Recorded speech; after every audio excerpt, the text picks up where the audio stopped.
My name's Howard Wensley. I served in the Royal Air Force from 1980 to 1992. I've done various jobs since, but I'm currently not working, but looking for work. My name's Steve Horvath, commonly referred to as Taffy, the Mad Welshman, as the family call me. Pretty much what I was doing was I was living my life the best way that I thought I could when I left the army. I drifted from job to job, couldn't find very much. Sean Tierney. I'm an ex-regular soldier, NCO, in the British Army, and since then I've served with various PMCs, private military companies, as bodyguards, bullet catchers as they call them. I was fine. I was a happy-go-lucky teenager, really. I joined the Air Force at the age of 17. It was something I'd always wanted to do. Because I'm an ex-Royal Army Medical Corps medic, I was working in Northern Ireland in 1982, and I was stationed with the Cheshire Regiment in Ballykelly. And one Thursday evening, a pile of us went over to the pub, as per normal, and some kind person decided to blow the pub up. With my unit and the things that we were asked to do on behalf of Her Majesty's government in places like Northern Ireland, didn't bother me at the time, because the people who, if you like, suffered at my hands and the hands of my colleagues were deserving of the treatment that they got, because we were told that they were. And that night, the 6th of December 1982, we lost 8 members of the Cheshire Regiment. I was posted to bomb disposal in 1982 after working on a specialist modification team, working on cluster bombs. I was on the tank deck of the Sir Galahad when it got bombed in the Falklands.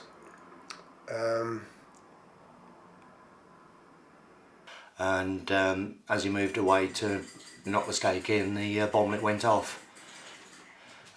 It killed him. In hindsight, all these various events had a sort of subconscious cumulative effect.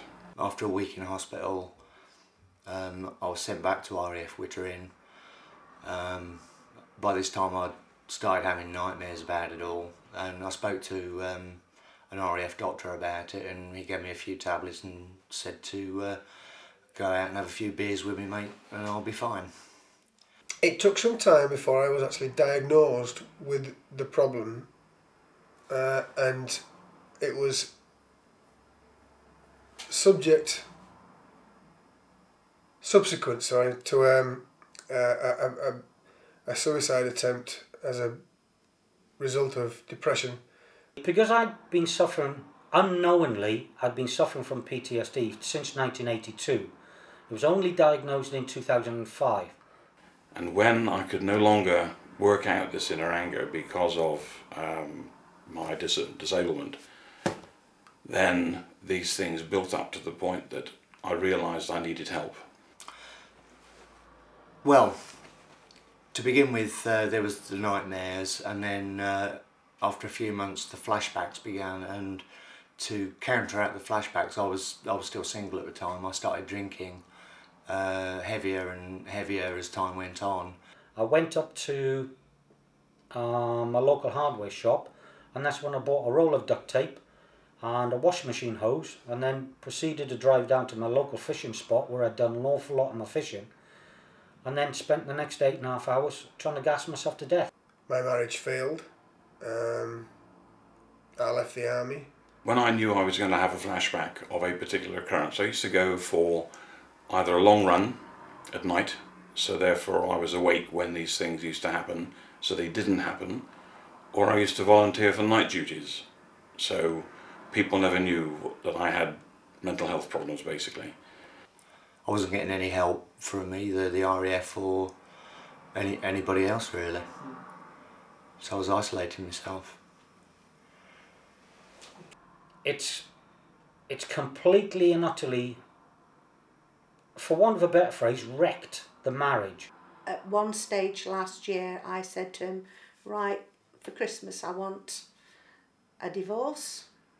But it came to the point, so the day that he really became ill was, he changed overnight. He literally became a complete stranger in our house.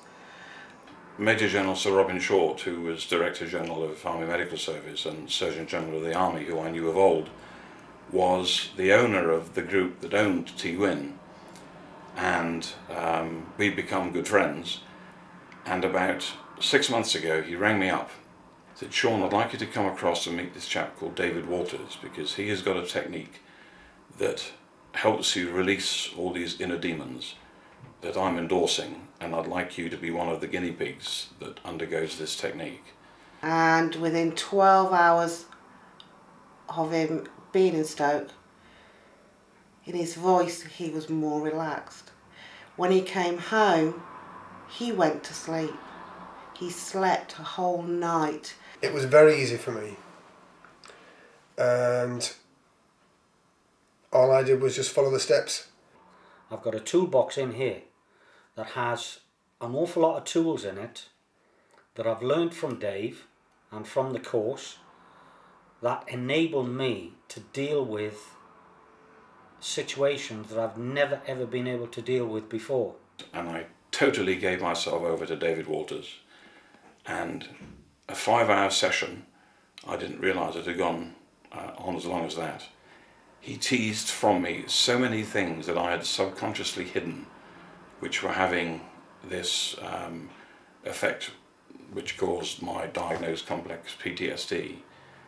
So the swing for me was big, it was quick, it was, by the time we got home, a lot of those demons were put to bed, and they're there now.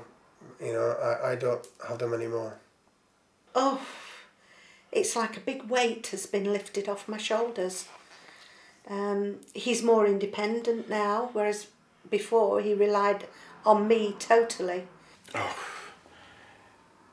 I can't put it in percentage points, but a totally different person, a totally better person. And it's the first time in 25 years that I've actually found something that is working. And the one phrase I always use is, I don't know how the process works, I don't know how the program works, but at the end of the day, I don't care. It is working. So this self-tapping technique, this emotional freedom technique that David espouses, and I've only had one session, I haven't done the complete course, has made such a tremendous difference to my life that I'll be eternally grateful to him. They do not take a lot of time to master. It's just a case of practicing and practicing and then fine-tuning the techniques. It is just an absolutely astounding technique. It's so simple but so hugely effective. So effective, in fact, that I've actually asked my doctor to take me off some of my medication. Military PTSD, no one is going to understand unless they've actually been in the situation. My advice would be keep an open mind to this technique. I'm very cynical of things, but I kept an open mind and I found it has worked for me. And you know, obviously it's personal between David and his client, and you cannot help but benefit from it.